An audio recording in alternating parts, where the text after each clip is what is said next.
people who don't take business seriously will fail. நீங்க வேர்கள்ல வியாபாரம் பண்ணி கூட அதுல நீங்க பெரிய கோடீஸ்வரன் ஆக முடியும். அந்த பிசினஸ் நீங்க சீரியஸா எடுத்தா. எங்க அப்பா வந்து லஸ் கார்னர், அந்த கார்னர்ல பிளாட்ஃபார்ம் கடை வச்சிருந்தாரு. நைட்டி விப்பாரு பிளாட்ஃபார்ம்ல. சொந்தமா வியாபாரம் ஆரம்பிக்கலாம்னு சொல்லி சைதாப்பேட்டையிலேயே பஜார் ரோடுன்னு ஒரு இடம், பின் ஹோல் இருக்கு இல்லையா, சைஸ்க்கு ஏத்த மாதிரி, ஓட்டைக்கு ஏத்த மாதிரி.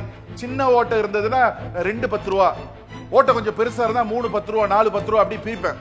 பிரிச்சு கடையில விற்பேன். வியாபாரம் சூப்பரா நடக்கும். டி-ஷர்ட்ஸ் எல்லாம் பிராண்டட் டி-ஷர்ட் அப்பவே செகண்ட்ஸ் வாங்கிட்டு வந்து போடுவேன். இப்படியே வருஷங்கள் போயிட்டே இருக்கு. நான் வச்சிருந்தது ஒரு சைக்கிள். அந்த சைக்கிளும் பாத்தீங்கன்னா முன்னாடி சீட் இருக்கு இல்லையா, கொஞ்ச நேரம் விட்டா டர்ன்னு மேல போவோம். அப்புறம் கையை வச்சு தள்ளணும். சைக்கிள்ல இருந்து ஒரு பைக் கூட வாங்க முடியல.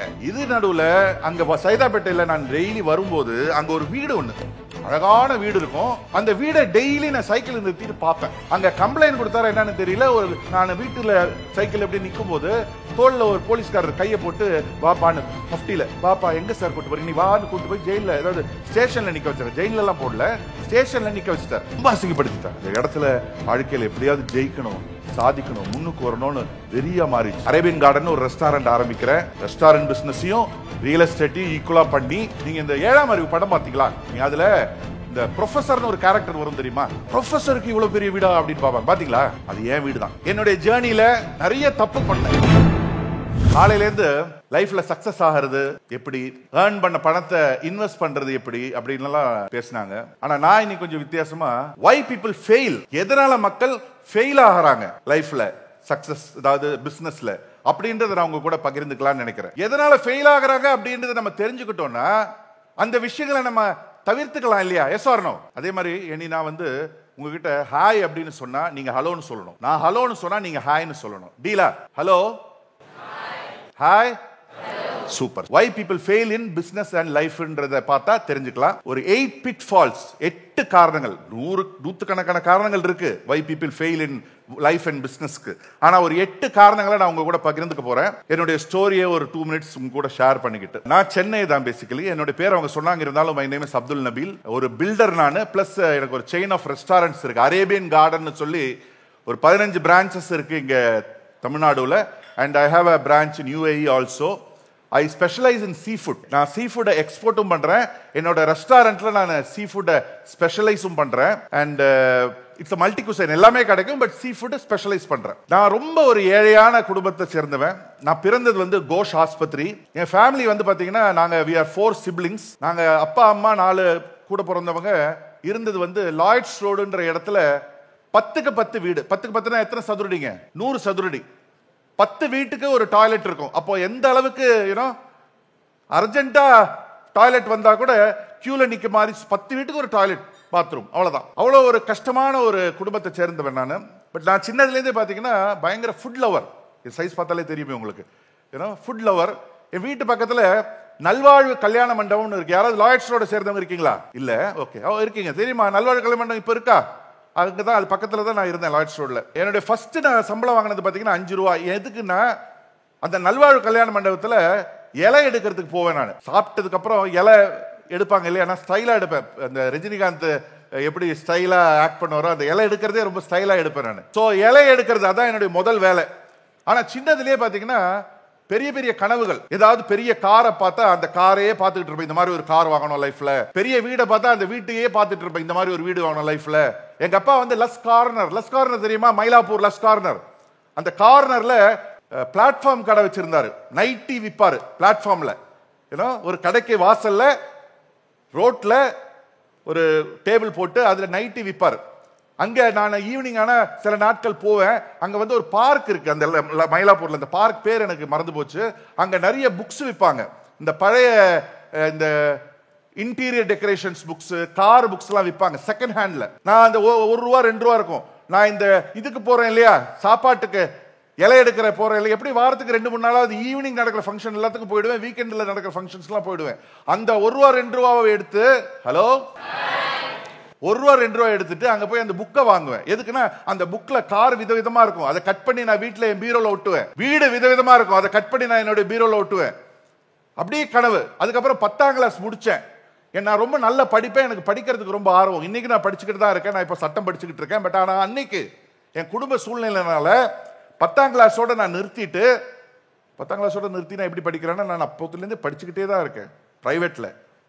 சைதாப்பேட்டையில விஎஸ் முதலி தெரு அப்படின்ற ஒரு தெருவில் அர்ச்சனா ட்ரெஸ்ஸஸ் ஒரு கடையில, துணி கடையில வேலைக்கு போறேன்.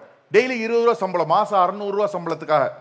அங்க போய் துணி வியாபாரத்தை எல்லாம் நான் கத்துக்கிட்டேன். அங்க போய் வியாபாரம், துணி எப்படி பர்ச்சேஸ் யார்கிட்ட பண்றது, ஹலோ பர்ச்சேஸ் எப்படி பண்றது, எப்படி கஸ்டமரை அட்டெண்ட் பண்றது, அந்த விஷயங்கள்லாம் கத்துக்கிட்டு சாமி அப்படின்னு ஒருத்தர் அறிமுகம் ஆறார். சாமி யாருன்னு கேட்டீங்கன்னா இந்த தண்டலுக்கு காசு கொடுக்கிறவர். அவர் என்ன பண்ணுவார்னா, எங்க ஓனர் அர்ச்சனா ட்ரெஸ்ஸஸ்ல ஓனர் ரவி சார், அவர் 1 லட்ச ரூபா காசு வாங்குவாரு. வாங்கிட்டு டெய்லி 1000 ரூபா கட்டணும். 90,000 ருபீஸ் தான் அவருக்கு கையில கிடைச்சிருக்கும். 100 நாள் கட்டணும். அந்த புக்கு கொடுத்துருப்பாங்க, அந்த புக்ல தான் நான் வச்சிருப்பேன். அந்த சாமின்ற ஒரு புல்லட்ல வருவாரு. நான் தான் கடையிலேருந்து வெளியே எடுத்துட்டு போய் அண்ணா இந்தாங்க அந்த புக்கையும் 1000 ரூபாயும் டெய்லி கொடுப்பேன். எனக்கு என்னன்னா, இந்த பெரிய பெரிய கனவு இல்லையா, சொந்தமா வியாபாரம் ஆரம்பிக்கலாம்னு சொல்லி சைதாப்பேட்டையிலேயே பஜார் ரோடுன்னு ஒரு இடம் இருக்கு. சைதாப்பேட்டையில இருந்து யாராவது இருக்கீங்களா? இல்ல, பரவாயில்ல. பஜார் ரோடுன்னு இடம் இருக்கு. அந்த பஜார் ரோட்ல பாத்தீங்கன்னா ஒரு கடை டூலெட்னு போட்டிருக்கு. ஹலோ டூலெட்னு போட்டிருக்கு. அந்த டூலெட்டை பார்த்து நான் என்னுடைய அர்ச்சனா ட்ரெஸ்ஸஸ்ல வேலை செஞ்சேன் இல்லையா, அதுக்கு பக்கத்துல ஒரு பாத்திர கடை அண்ணாச்சி ஒருத்தர் இருக்காரு. நான் சின்ன பையன், அப்போ 18, 19, 20 வயசு தான் இருக்கும்னு நினைக்கிறேன். மேபி 20, 21 அப்படி இருக்கும். அந்த அண்ணாச்சி ஒருத்தர் இருக்காரு, பக்கத்து கடைக்காரர் அண்ணாச்சி, பாத்திர கடைக்காரர். அவரையும் கூட கூட்டிக்கிட்டு அந்த கடை ஓனர் கிட்ட போய், சார் இப்படி நான் கடை வேணும், நான் இந்த மாதிரி கடையில வேலை செஞ்சேன், இந்த கடையை எனக்கு கொடுத்தீங்கன்னா நான் ஒரு துணி கடையா வச்சு நான் பிக்கப் பண்ணிப்பேன், அதனால என்ன தம்பி இவ்வளவு வாடகை, இவ்வளவு அட்வான்ஸ் எடுத்து போட்டுனார். வாடகை கூட காசு இல்ல, அட்வான்ஸ் கொடுக்க காசு இல்ல. இன்டீரியர் டெக்கரேஷன்ஸ் பண்றதுக்கு ஒரு கடை திறக்கணும்னா கொஞ்சோண்டு பேசிக் இன்டீரியர் டெக்கரேஷன் பண்ணணும் இல்லையா, போர்டு வைக்கணும் இல்லையா, 1 ரூபா கூட இல்ல. என்ன பண்ணலாம்னு யோசிச்சேன். யாரு ஞாபகம் வந்தது தெரியுமா? சொல்லுங்க பார்க்கலாம். சாமிய ஞாபகம் வந்தது. சாமி அங்க காசு கொடுப்பாரு இல்லையா தண்டலுக்கு. ஒண்ணு சொல்லிடுறேன் கண்ணுகளா, எந்த காரணத்து கொண்டு எந்த சூழ்நிலையிலையும் அது பேர் ஸ்பீடு வட்டி, மீட்டர் வட்டி, பிளேடு வட்டின்னு சொல்லுவாங்க. தண்டலுக்கு மட்டும் வாழ்க்கையில காசு வாங்கிடாதீங்க. அதுல இருந்து வெளியே வரவே முடியாது, காலி நீங்க. சாமி கிட்ட போய், அண்ணா இந்த மாதிரி ஒரு கடை பார்த்திருக்கேன், அட்வான்ஸ் கொடுக்கணும், ரெடி பண்ணணும், கடையை சரக்கு போடணும், எனக்கு ஒரு 1 லட்ச ரூபா கொடுங்க அப்படின்னு. அவர் எதையுமே யோசிக்காம கையில் எடுத்து கொடுத்துட்டாரு. பரவாயில்லையப்பா, நல்ல சாமியா இருக்காரு அப்படின்ட்டு டெய்லி 1000 ரூபாய் கொடுக்கணும், அதான் டீல். கடை பேரு திருப்பூர் பனியன் சென்டர்னு போட்டு நேரா திருப்பூருக்கு போனேன். போயிட்டு அங்க பாத்தீங்கன்னா செகண்ட்ஸ் உள்ளாடைகள், இந்த டான்டெக்ஸ், விஐபி, பைசன், வைக்கிங், கிறிஸ்டல்லாம் அப்ப ரொம்ப ஃபேமஸ். இப்போ ஜாக்கி தான் ஓடுது. இப்போ இருக்கா இந்த பிராண்ட் எல்லாம் குறைஞ்சிருச்சு இல்லையா. அதுல செகண்ட்ஸ் கிடைக்கும். செகண்ட்ஸ் தான் யூஸ்டு கிடையாது, பின் ஹோல்லாம் இருக்கும். மொத்தம் ஒரு 10,000 ரூபாய் கொடுத்தா மூட்டையா சரக்கு கொடுப்பாங்க. அப்போ நான் சொல்றது now I'm 50, ஒரு 30 years பேக் ஸ்டோரி நான் சொல்றேன். நிறைய கிடைக்கும். எடுத்துட்டு எல்லாத்தையும் பிரிப்பேன். எப்படி பிரிப்பேன்னா, இந்த பின் ஹோல் இருக்கு இல்லையா, சைஸ்க்கு ஏத்த மாதிரி, ஓட்டைக்கு ஏத்த மாதிரி. சின்ன ஓட்டை இருந்ததுன்னா 2 10 ரூபா, ஓட்டை கொஞ்சம் பெருசா இருந்தா 3 10 ரூபா, 4 10 ரூபா, அப்படி பிரிப்பேன். பிரிச்சு கடையில விற்பேன். வியாபாரம் சூப்பரா நடக்கும். டிஷர்ட்ஸ் எல்லாம் பிராண்டட் டிஷர்ட் அப்பவே செகண்ட்ஸ் வாங்கிட்டு போடுவேன். டெய்லி பயங்கரமா, அதாவது 3 10 ரூபா 4 10 ரூபாய்க்கு வித்தா டெய்லி ஒரு 1000 ரூபா 1500 ரூபா வியாபாரம் நடந்தா அது பெரிய வியாபாரம் தானே. அப்போ பெரிய வியாபாரம். இன்னைக்கு 1.5 லட்ச ரூபா 2 லட்ச ரூபா நடக்கிற மாதிரி ரொம்ப நல்ல வியாபாரம். உடனே எனக்கு நினைச்சுக்கிட்டேன், ஓ கனவெல்லாம் பெரிய பெரிய கார்லாம் வாங்கிடலாம்ப்பா, எதை வித்து? ஓட்டச்சட்டியை வித்து. பெரிய பெரிய வீடெல்லாம் கட்டிடலாம்ப்பா, எதை வித்து? ஓட்டச்சட்டியை வித்து. கனவு இப்போ அதெல்லாம் நிஜமாயிடுச்சு நினைச்சு கரெக்டா 100 நாள் ஆகும். 100 நாள் ஆன உடனே கடையில எல்லா சரக்கும் என்ன ஆகும்? காலி ஆகும். அப்புறம் என்ன பண்றது? திருப்பி சாமி கிட்ட தான் போய் நிக்க வேண்டிய ஒரு சூழ்நிலை. இப்படியே வருஷங்கள் போயிட்டே இருக்கு. நான் வச்சிருந்தது ஒரு சைக்கிள். அந்த சைக்கிளும் பாத்தீங்கன்னா முன்னாடி சீட் இருக்கு இல்லையா, கொஞ்ச நேரம் விட்டா டர்ன்னு மேல போவோம், அப்புறம் கையை வச்சு தள்ளணும். இந்த அனுபவம் யாருக்காவது இருக்கா? அவ்வளவு ஒரு சைக்கிள்ல இருந்து ஒரு பைக் கூட வாங்க முடியல. அந்த மாதிரி எந்த விதமான டெவலப்மெண்ட்டும் இல்லை. அந்த நடுவில் வேற என் கல்யாணம், எனக்கு வைஃப் கல்யாணம் வேற ஆயிடுச்சு. அவ கொஞ்சம் நகையெல்லாம் போட்டு வந்தா, என்ன எல்லா நகையும் ஓட்டச்சட்டியா மாறிடுச்சு. அதாவது காசு இல்ல, சரி அந்த நகையை வித்து திருப்பூர்ல போய் டிஷர்ட் இதெல்லாம் கொண்டது கடையில போட்டேன். அந்த கடை சைதாப்பேட்டை திருப்பூர் பனியன் சென்டர். அது கடன் வாங்கி கடன் அடைக்கிறது, கடன் வாங்கி கடன் அடைக்கிறது, கடன் வாங்கி கடன் அடைக்கிறது, அப்படியே கடன்லயே போயிட்டு இருந்தது. இது நடுவுல அங்க சைதாப்பேட்டையில நான் டெய்லி வரும்போது அங்க ஒரு வீடு ஒண்ணு, அழகான வீடு இருக்கும். அந்த வீடை டெய்லி நான் சைக்கிள் நிறுத்திட்டு பார்ப்பேன். எதுக்குன்னா, எப்படியாவது வாழ்க்கையில இந்த மாதிரி ஒரு வீடு கட்டணும் அப்படின்னு ஒரு ஆசை. வீட்டு முன்னாடி 3 4 கார் நிற்கும், இந்த மாதிரி கார்கள்லாம் வாங்கணும் அப்படின்னு. டெய்லி ஒரு 2 நிமிஷம் நின்று பார்த்துதான் எங்க போறது? கடை பேர் என்ன? சூப்பர்மா சூப்பர்மா சூப்பர். எல்லாரும் என் கூட தான் இருக்கீங்க. Thank you very much. ஒரு நாள் என்னாச்சுன்னா, அவர் ஒரு பெரியவர், அப்பவே அவருக்கு 65-70 வயசு இருக்கும். அவர் பக்கத்துல சைதாப்பேட்டையில J1 ஒரு போலீஸ் ஸ்டேஷன் இருக்கு. அங்க கம்ப்ளைண்ட் கொடுத்தாரா என்னன்னு தெரியல. நான் வீட்டுல சைக்கிள் எப்படி நிற்கும் போது தோல்ல ஒரு போலீஸ்காரர் கையை போட்டு, வாப்பான்னு மஃப்டியில, வாப்பா எங்க சார் கூட்டு போறீங்க, நீ வான்னு கூட்டு போய் ஜெயில, அதாவது ஸ்டேஷன்ல நிக்க வச்சாரு. ஜெயில எல்லாம் போடல, ஸ்டேஷன்ல நிக்க வச்சுட்டார். இருன்னு சொல்லி போயிட்டாரு. பக்கத்துல ஒரு கஞ்சா கேஸ்ல மாட்டின ஒருத்தன், இந்த பக்கம் ஒரு பிக் பாக்கெட் கேஸ்ல மாட்டின ஒருத்தன். போறவன் எல்லாம் அவனுக்கு 2 பேரையும் அடின்னு அடிக்கிறாங்க. எனக்கு ஐயோ, எனக்கு 20 வயசு 22 வயசு இருக்கும், இல்ல 23 24 ஆயிடுச்சு, கல்யாணம் கூட ஆயிடுச்சு. ஆமா, எனக்கு பாத்தீங்கன்னா என்ன, எதுக்கு பிடிச்சிட்டு வந்திருக்காரு, என்ன தப்பு பண்ணோம், எதுக்கு நிக்கிறோம் ஒன்னும் தெரியல. இங்க அடிக்கும் போது எனக்கு சுசு வருது, அங்க அடிக்கும் போது எனக்கு ஜஸ்ட் இமேஜின், போற வரவங்களாம் அவங்கள வாயில வந்தபடி திட்டுறாங்க. எனக்கு பயமாயிடுச்சு, என்னடா பண்ணணும், ஒண்ணுமே பண்ணலையே, எதுக்கு நம்மள இந்த மாதிரி பண்றாங்க. ஈவினிங் என்ன கூட்டு வந்தவன் எஸ்ஐ போல இருக்கு, கிரைம் பிரான்ச், வாய்க்கு வந்தபடி எல்லாம் கேட்கறான். என்ன பேச முடியாது. என்னடா பிளான் பண்ற நீ, வீட்டுல இருக்கிற பூந்து ஏதாவது கொள்ளடிக்கிறதுக்கு பிளான் பண்றியா, அப்படி இப்படின்னு. நான் சொன்னேன், அண்ணா இல்லண்ணே, இங்கதான் என்னுடைய கடை இருக்கு, வேணா வந்து பாருங்க, எனக்கு இந்த மாதிரி எல்லாம் வீடு கட்டணும்னு ஆசை, இந்த மாதிரி எல்லாம் எனக்கு கார் வாங்கணும்னு ஆசை, என்ன திருப்பூர் பனியன் சென்டர்ல வந்து பாருங்கண்ணா, அங்கதான் நான் கடை வச்சிருக்கேன், செகண்ட்ஸ் இன்னர் வேர்லாம் நான் சேல் பண்ணிட்டு இருக்கேன் அப்படின்னு. அவன் கேட்ட கேள்வி, ஏண்டா ஓட்டஞ்சட்டி விற்கிற உனக்கு இவ்வளவு பெரிய வீடு கேடா, இந்த காரெல்லாம் கேடான்லாம் கேட்டாங்க. அசிங்கப்படுத்தினாங்க. கிட்டத்தட்ட ஒரு வாரம் 10 நாள் நான் சாப்பிடல, தூங்கல. அந்த கேள்விகள், அதாவது அம்மாவும் அப்பாவையும் எல்லாம் பேசினா எப்படி இருக்கும், ஜஸ்ட் இமேஜின். ரொம்ப அசிங்கப்படுத்திட்டாங்க. ஆனா அதே எனக்கு ஒரு வெறியா மாறிடுச்சு. இந்த இடத்துல வாழ்க்கையில் எப்படியாவது ஜெயிக்கணும், சாதிக்கணும், முன்னுக்கு வரணும்னு வெறியா மாறிடுச்சு. அந்த பிசினஸ் அவுட்டு, வட்டியிலேருந்து வெளியே வர முடியல, கடன் மட்டும்தான் நான் அதுலேருந்து எடுத்துட்டு வந்தது. அதுக்கப்புறம் என்னென்னமோ மார்க்கெட்டிங் பிசினஸ்லாம் பண்ணேன். அப்புறம் ரியல் எஸ்டேட் புரோக்கர் ஆனேன். அதுக்கப்புறம் ரியல் எஸ்டேட் புரோக்கர் ஆகி ஒரு புதுப்பட்டினம் அப்படின்ற இடம், கல்பாக்கம் தெரியுமா, பாண்டிச்சேரி போற வழியில, அங்கதான் நான் முதல்ல அரேபியன் கார்டன் ஒரு ரெஸ்டாரண்ட் ஆரம்பிக்கிறேன். அது ஆரம்பிச்சு ரெஸ்டாரண்ட் பிசினஸையும் ரியல் எஸ்டேட்டையும் ஈக்குவலா பண்ணி இன்னைக்கு கிரேஸ் ஆஃப் காட் 10க்கு 10 வீடு, 10க்கு 10 வீட்டுல இருந்த நானு. நீங்க இந்த 7ஆம் அறிவு படம் பாத்தீங்களா? எத்தனை பேர் பாத்தீங்க? கை தூக்குன்னு பார்க்கலாம். சூப்பர்மா சூப்பர், எல்லாரும் பார்த்திருக்கீங்க. அதுல இந்த ப்ரொஃபஸர்னு ஒரு கேரக்டர் வரும் தெரியுமா, இல்லையா? அதுல இந்த சூர்யாவும் இந்த கமலஹாசன் பொண்ணு பேர் என்னமா, இதெல்லாம் நல்லா கரெக்டா சொல்லுங்க. ஸ்ருதிஹாசனும் எகிரி குதிச்சு ப்ரொஃபஸருக்கு இவ்வளவு பெரிய வீடா அப்படின்னு பாப்பாங்க. பாத்தீங்களா? அது ஏன் வீடு தான். ஓகே, அது ஒரு கை தட்டலாமேங்க, இதெல்லாம் ஒரு அப்ரிசியேஷன் தானேங்க. ஏங்க கை தட்டுறது தாங்க ஒரு பேசுறவங்களுக்கு ஒரு அப்ரிசியேஷன். ஒரு 2 இயர்ஸ் முன்னாடி நாங்கள் ஃபேமிலியோட வயநாடு போயிருந்தோம். என் ஒய்ஃப் வயநாட்டில் இங்கே ஒரு வீடு வேணும்னாங்க. 15,000 சதுரடியில் அங்கே ஒரு வீடு கட்டி கொடுத்தேன். 7 கார் இன்னைக்கு இருக்கு எனக்கு. எல்லாம் நேம் எனி டாப் கார்ஸ் எல்லாமே. இதெல்லாம் எதுக்காக நான் சொன்னேன்னா, நிறைய பேர் என்ன டிஸ்கரேஜ் பண்ணாங்க. ரெஸ்டாரண்ட் ஆரம்பிக்கும் போதும் டிஸ்கரேஜ் பண்ணாங்க. ஒரு ஸ்டெப் நான் எடுத்து வைக்கும் போது என்ன டிஸ்கரேஜ் பண்ணவங்க தான், உன்னால முடியாது, இதெல்லாம் இவ்வளவு பெரிய வீடெல்லாம் நீ ஒன்றும் சாதிக்கவே முடியாது, உன்னால கார்லாம் வாங்க முடியாது, நீ டைம் வேஸ்ட் பண்ற, நீ உன்னால முடியாது முடியாது முடியாது முடியாது முடியாதுன்னே கேட்டு வளர்ந்தவன் நான். அதை முடிச்சு காட்டணும்ன்றது வெறி. அதுக்கு என்னுடைய ஜேர்னியில நிறைய தப்பு பண்ணேன்.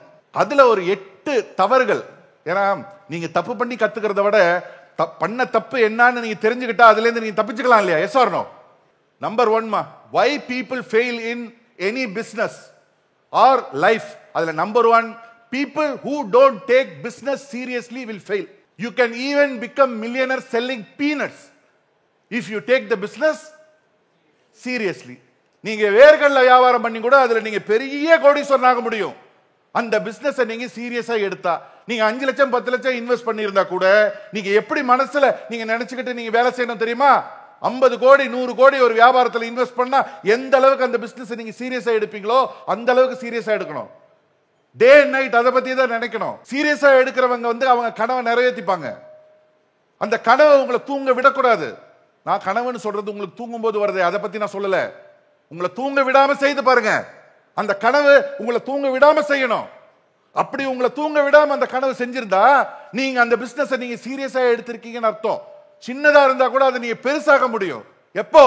Exactly if you take it seriously. சீரியஸானா அப்படி, அதாவது ஒரு கடை நான் ரெஸ்டாரண்ட் பிசினஸ் ஆரம்பிக்கும் போது முதல் ஆளா நான் தாங்க இருப்பேன், கடைசி ஆளா நான் வெளியே போவேன், எல்லா வேலையும் நான் செய்வேன்.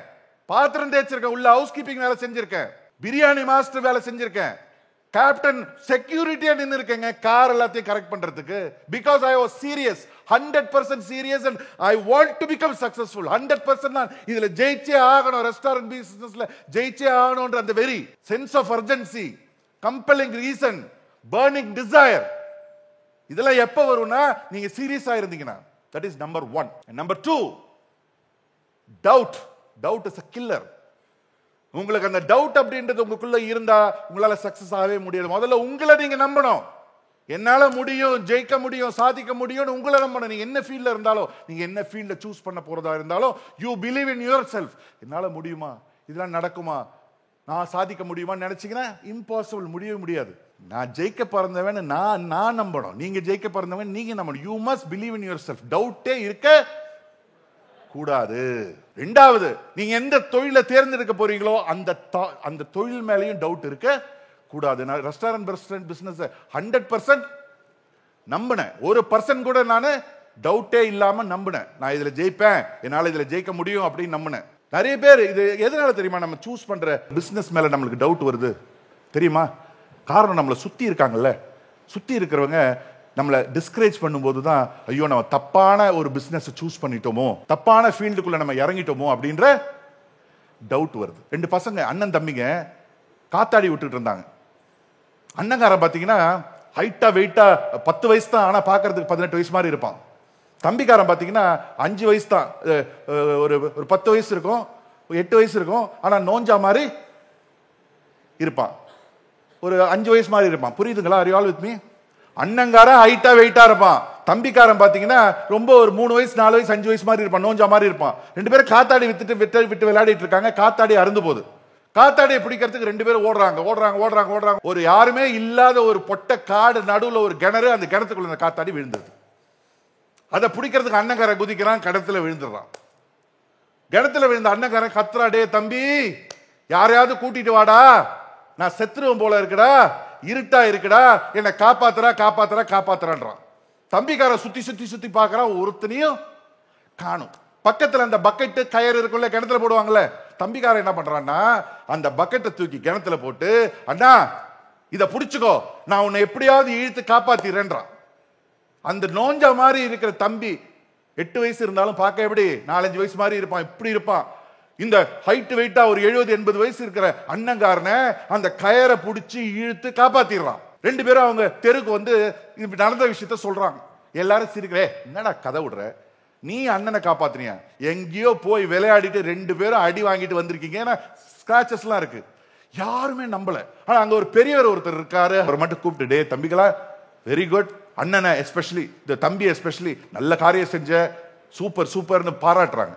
மற்றவங்க அந்த தெருவில் இருக்கிறவங்க வந்து, ஏன்னா அவனுங்களே பொய் சொல்றாங்க, இவனை காப்பாற்ற முடியுமா, பொய் சொல்றான், அதையும் நீ நம்பிக்கிட்டு பாராட்டுற அப்படின்னதுக்கு அந்த பெரியவர் சொன்னார், இல்ல இவங்க சொல்ற இடம் எனக்கு தெரியும், அங்க ஒரு கிணறு இருக்கு அதுவும் எனக்கு தெரியும், அந்த கிணத்துல தண்ணி இல்லாத கிணறு அதுவும் எனக்கு தெரியும், இந்த பசங்க கண்டிப்பா காப்பாத்தி இருப்பாங்க, அந்த நம்பிக்கை எனக்கு இருக்கு. எப்படி இவ்வளவு கேரண்டியா சொல்றீங்கன்னா, அந்த பெரியவர் சொன்ன பதில், அந்த காட்டை சுத்தி எந்த நடமாட்டமும் இல்ல, ஆட்கள் நடமாட்டமும் இல்ல. சப்போஸ் அங்க ஆளுங்க இருந்திருந்தாங்கன்னா இந்த தம்பிக்கார அண்ணங்காரனை காப்பாத்துறத பார்த்துட்டே, தம்பி உன்னால முடியாதுடா, ஏன்டா வேஸ்டா ட்ரை பண்ற, நீ விட்டுருடான்னு சொல்லியிருப்பாங்க. அங்க யாருமே உன்னால முடியாதுன்னு சொல்றதுக்கு ஆள் இல்லாததுனால அந்த நோஞ்சா மாதிரி உள்ள தம்பிக்காரனால அண்ணனை காப்பாற்ற முடிஞ்சது. சப்போஸ் யாராவது முடியாதுன்னு சொல்லியிருந்தாங்கன்னா என்ன இருக்கும், காப்பாத்தி இருக்க முடியாது. அதனால what I will say is keep your ears closed. உங்களை சுத்தி இருக்காங்க இல்லையா உங்க சொந்தக்காரங்க, நண்பர்கள், உறவினர்கள், என்ன சார் சொல்றது, அவங்க எல்லாம் உங்களை என்ன பண்ணுவாங்க, டிஸ்கரேஜ் பண்ணுவாங்க, முடியாதுன்னு சொல்லுவாங்க, ஆகாதுன்னு சொல்லுவாங்க, எதுக்கு இருக்கிற காசை வேஸ்ட் பண்ணன்னு சொல்லுவாங்க. You believe in yourself and you believe in what you want to do. உங்க கான்செப்டோ இல்ல உங்க பிசினஸோ இல்ல உங்களுடைய ஜாபோ இல்ல எதா இருந்தாலும் உங்க பிளான் என்னவோ அதை நம்புங்க. மூணாவது, why people fail in any business is they don't invest time to learn about that business, to learn about that industry. எப்படிங்க சக்சஸ் ஆக முடியும் கத்துக்காம ஒரு பிசினஸ்ல இம்பாசிபிள். கத்துக்காம ஒரு பிசினஸ்ல சக்சஸ் ஆகவே முடியாது. நான்லாம் ரெஸ்டாரண்ட் ஆரம்பிக்கணும்னு முடிவு பண்ண உடனே எனக்கு பள்ளிக்காரனில் என் ஃப்ரெண்டோட ஒரு ரெஸ்டாரண்ட் இருந்தது. அங்கே போய் ஃப்ரீ நேரத்தில் வேலை செய்வேன், எல்லாமே பண்ணுவேன். எப்படி பர்ச்சேஸ் எப்படி பண்றது, எப்படி கேஓடியில் எப்படி, கேஓடினா தெரியுமா, கிச்சன் கேப்டன் சொல்லுவாங்க. உள்ள நின்றுட்டு அந்த ஃபுட் வரும்போது டைமுக்கு ஃபுட்டை வாங்கி வெளியே சர்வீஸ், அதாவது கேப்டனுக்கு கொடுக்கறது. கேஓடியில் நிற்பேன். நிறைய விஷயங்கள் இன்னைக்கும் கத்துக்கிட்டே இருக்கேன். மோர் நாலேஜ் மோர் கான்ஃபிடென்ட். அதிகமா நாலேஜ் இருக்கும்போது என்ன ஆகும், கான்ஃபிடென்ட் அதிகமா வருமா? S or no? நாலேஜ் எல்லாமே நீங்க ஏதாவது பண்ணீங்கன்னா உங்களுக்கு கான்ஃபிடென்ட் இருக்குமா? அதுல இருக்கவே இருக்காது. More knowledge more confident. Why people fail number 1, why people fail number 2, எல்லாரும் சொல்லாமேங்க 2. Why people fail number 3, people who don't invest time will fail in business. And 8 pitfall number 4, focus. It's very very very important. யாராலையும் ஒரே நேரத்தில் பல விஷயங்கள் செய்ய முடியாது. பல விஷயங்கள் செய்யும்போது அவங்க எல்லாமே பண்ணலாம், ஆனா எதுலையும் சக்சஸ் ஆக முடியாது. இந்த நீங்க ஐடில ஒர்க் பண்ணிக்கிட்டே நீங்க ஒரு பிசினஸ் மத்தவங்களை மொத்தமா நம்பி அப்படியே விட்டுறது இம்பாசிபிள். It don't work. நீங்க ஏதாவது ஒன்னு சூஸ் பண்ணுங்க, பி ஃபோக்கஸ், 100% ஃபோக்கஸ்டா இருங்க. 2 பேருமே சூப்பரா வாசிப்பாங்க, 2 பேரும் சூப்பரா வாசிப்பாங்க. அதுல ஒருத்தர் வாசிக்கும் போது பாத்தீங்கன்னா மழை கொட்டுன்னு கொட்டும், இன்னொருத்தர் வாசிக்கும் போது மழையே வராது. வாசிக்கும் போது மழை வராதவருக்கு ஒரே வார்த்தை என்ன, நம்மளும் நல்லா தானே வாசிக்கிறோம், அப்ப நம்ம வாசிச்சா கூட மழை வரணும்ல, ஏன் அவர் வாசிக்கும் போது மட்டும் மழை வருது, நம்ம வாசிச்சா மழை வர மாட்டேங்குது? நேரா அவர்கிட்ட போய் கேட்போம். அப்படின்னு நேரா போய், ஐயா நானும் உங்களை மாதிரி ஃப்ளூட் பிளேயர், நீங்க வாசிச்சா மட்டும் மழை கொட்டுன்னு கொட்டுது, நான் வாசி பார்க்குற மழையே வர மாட்டேங்குது, நீங்க என்ன பண்றீங்க வாசிக்கும் போது மழை வருதுன்னு கேட்கிறாரு. அதுக்கு அந்த வாசிக்கும் போது மழை வர்ற ஃப்ளூட் பிளேயர் சொல்றாரு, கவனிக்கிறீங்களா? அதுக்கு சொன்னாரு, அது ஒன்றும் இல்லைங்க, ஸ்பெஷலாக நான் எதுவும் பண்றது இல்லை, நான் மழை வர்ற வரைக்கும் வாசிக்கிறேன், அதான் சொல்றாரு. எத்தனை பாயிண்ட் முடிச்சிருக்கோம்? 4. 5வது பாயிண்ட் வந்து ஹார்ட் ஒர்க். உழைக்காம சம்பாதிக்கவே முடியாது. எங்களுக்கெல்லாம் சார்லாம் சொன்னாரு, அன்பார்ச்சுனேட்லி பார்த்தீங்கன்னா உழைக்காம சம்பாதிக்கிறதுக்கெல்லாம் சொன்னாரு, அது எங்களுக்கு ஹராம், அது எங்களால் பண்ணவே முடியாது. உழைக்காம சம்பாதிக்க முடியாதுன்ற கான்செப்ட்ல நம்பிக்கை உள்ளவங்க நாம. Okay, put your 100% hard work, no pain. Okay, கோவில்ல 2 அதாவது ஒரு இந்த படிக்கட்டுக்கும் விக்கிரகத்துக்கும் ஒரு பிரச்சனை. என்ன பிரச்சனைனா, படி கேட்குது விக்கிரகத்துக்கிட்டப்பா, நானும் கல்லு நீயும் கல்லு, ஆனா போற வரவெல்லாம் என்ன மதிச்சு உன்ன வந்து கும்பிடுறாங்களே, இது என்ன நியாயம்னு. நியாயமான கேள்வி தானே. அதுக்கு விக்கிரகம் ஒரு அழகான பதில் சொல்லுது, நீ சொல்றது சரிதான்ப்பா, நானும் கல்லுதான் நீயும் கல்லுதான், ஆனா உன்ன ஒரு தட்டி கொண்டாந்து வச்சுட்டாங்க. ஆனா என்ன, இந்த விக்கிரகம் ஆகிறதுக்கு உளிய வச்சு எவ்வளவு அடி அடிச்சாங்க தெரியுமா? அவ்வளவு அடி நான் வாங்கினதுனாலையும் அவ்வளவு வலி நான் தாங்கினதுனாலே தான் இன்னைக்கு உலகமே என்ன கும்பிடுதுன்னு சொல்றாங்க. எது ஆரம்பிச்சாலும் விடாம பண்ணுங்க, விடாம விடாம விடாம விடாம விடாம விடாம பண்ணுங்க. ஆரம்பிக்கிறது விட்டுறது, ஆரம்பிக்கிறது விட்டுறது, ஆரம்பிக்கிறது விட்டுறது. சார் சொன்ன மாதிரி இலக்கையே அடைய முடியாது. Be consistent. Consistency is very very important. அடுத்தது, take care of your staffs. ஏன்னா நான் ஹோட்டல் ஃபீல்ட்ல இருக்கிறதுனால நான் சொல்றேன், உங்க ஸ்டாஃபை நல்லா பார்த்துக்கோங்க. நீங்க நல்லா பார்த்துக்கிட்டீங்கன்னா உங்க ஸ்டாஃப்ஸ் உங்க கூட ஒர்க் பண்ண போறாங்க இல்லையா, உங்க ஸ்டாஃப் உங்களை நல்லா பார்த்துப்பாங்க. முடிஞ்ச வரைக்கும் தயவு செய்து வட்டிக்கு காசு வாங்காம பிசினஸ் பண்ண முயற்சி பண்ணுங்க. அப்படி வேற வழி இல்லைன்னா சின்ன வட்டிக்கு வாங்குங்க, பெரிய வட்டிக்கு வாங்கவே வாங்காதீங்க. வட்டிக்கு வாங்கலாம் ரொம்ப நல்லது. ஏன்னா வட்டிக்கு வாங்கி நீங்க வியாபாரம் ஆரம்பிச்சீங்கன்னா உங்க மானம் போயிடும், மரியாதை போயிடும், சந்தோஷம் போயிடும், நிம்மதி போயிடும், தூக்கம் போயிடும், கொஞ்சம் ஏமாந்தா உங்க உயிரே போயிடும். ஏன்னா நிறைய பேர் கடன் வாங்கி திருப்பி கட்ட முடியாம தான் இன்னைக்கு என்ன பண்றாங்க, சாவறாங்க. உங்களுடைய ஐடியா மேல உங்களுக்கு முழு நம்பிக்கை இருந்தா, உங்க கான்செப்ட் மேல உங்களுக்கு முழு நம்பிக்கை இருந்தா, உங்களுக்கு இன்வெஸ்ட் பண்றதுக்கு 1000 பேர் வருவாங்க. If you have 100% belief and trust in your what, your idea, your concept, நீங்க எங்கிட்டே வாங்க. I am looking for, I am ready to invest. If you have a good idea, என்ன மாதிரி ஆயிரக்கணக்கான லட்சக்கணக்கான ஆட்கள் ரெடி, காசு வச்சுட்டு ரெடியா இருக்காங்க. I am serious, no joke. ஆனா அதுக்கு முழு நம்பிக்கையோட நீங்க பிரசன்ட் பண்ணணும். நீங்க கோடி கணக்கில் பணம் ஒரு ப்ரொடியூசர் ஒரு டைரக்டர் கிட்ட பிரசன்ட் பண்றாங்களா, எதுவுமே இல்லாம வெறும் கதையை சொல்லி. அப்படி இருக்கும்போது ஒரு ஒரு ஒரு கான்செப்ட் இருந்தா டெஃபினெட்லி பீப்புள் ஆர் தேர். உங்ககிட்ட காசு இல்லைன்னா டெஃபினட்டா இன்வெஸ்ட் பண்ணு. If you have trust in your idea, you will have hundreds of investors. ஒரு சின்ன ஒரு கதை சொல்லி நான் இன்னைக்கு முடிச்சிடுறேன். ஒரு தோட்டத்துல நிறைய கோழி குஞ்சுங்க விளையாடிட்டு இருக்குங்க. வானத்துல ஒரு பருந்து பறந்துகிட்டு இருக்கு. திடீர்னு இந்த கோழி குஞ்சுங்கள்லாம் நல்ல சந்தோஷமா விளையாடிட்டு இருந்த கோழி குஞ்சுங்கள்லாம் அழுவ ஆரம்பிக்குது. அழுவறதை இந்த பருந்து கவனிக்குது. என்னடா நல்லா தானே விளையாடிட்டு இருந்தாங்க, எதுக்கு திடீர்னு அழுவுதுன்னு அந்த பருந்து கீழே இறங்கி வந்து, கோழி குஞ்சுங்களா உங்களுக்கு என்ன ஆச்சு, நல்லா தானே விளையாடிட்டு இருந்தீங்க, திடீர்னு அழுவுறீங்களே, அதுக்கு என்ன ஆச்சு, ப்ராப்ளம் என்னன்னு கேக்குதுங்க. யாரை கேட்கிறா? பருந்து வந்து கோழி குஞ்சுங்களை கிட்ட கேக்குது. அது கோழி குஞ்சு சொல்லுது, இல்ல கடவுள் பாரு எங்களுக்கும் ரெக்கை கொடுத்துருக்கான், எங்களாலையும் பறக்க முடியும், எங்களுக்கு ரெக்கையை கொடுத்துருக்கான், ஆனா உன்ன மாதிரி எங்களால பறக்க முடியலையே அப்படின்னு சொல்லுது. கோழி குஞ்சால பருந்து மாதிரி பறக்க முடியுமா? முடியாது. பறக்க முடியலையே, அதை நினைச்சு நாங்க அழுகுறோம் அப்படின்னு.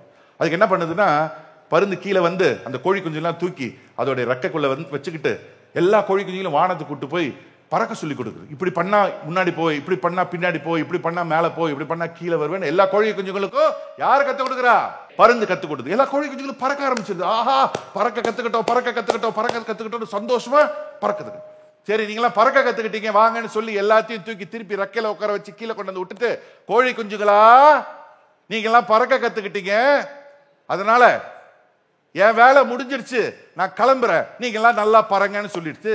அது பருந்து என்ன பண்ணிச்சு? பறந்துருச்சு. இந்த கோழி குஞ்சுங்களாம் என்ன பண்ணுதுன்னா, ஐயோ நன்றி பருந்தே, நன்றி பருந்தே, எங்களுக்கு எப்படி பறக்கிறதுன்னு கத்து கொடுத்தீங்க, நான் இனிமேல் பாருங்க எப்படி பறக்கிறோம், வாழ்க்கையில எப்படி ஜெயிக்கிறோம், எப்படி சாதிக்கிறோம் பாருங்கன்னு சொல்லி இந்த கோழிக்கெல்லாம் பருந்துக்கு நன்றி சொல்லிட்டு கையெல்லாம் தட்டிட்டு நடந்து பறக்க கத்துக்கிட்டும். எப்படி போச்சுது? நடந்து அதோட வீட்டுக்கு போச்சு. அது மாதிரி காலையிலேருந்து உங்களுக்கு நிறைய பேர் வாழ்க்கையில ஜெயிக்கிறதுக்கும் சாதிக்கிறதுக்கும் முன்னுக்கு வர்றதுக்கும் நிறைய விஷயங்கள் கற்றுக் கொடுக்குறாங்க. இப்போ சாப்பாட்டுக்கு அப்புறமும் கற்றுக் கொடுக்க வரப்போறாங்க. நீங்க எல்லாத்தையும் கத்துக்கிட்டு அதை இம்ப்ளிமெண்ட் பண்ணலன்னா கோழி குஞ்சு மாதிரி பறக்க ஆரம்பிங்க. Wish you all the best. Thank you very much. God bless you.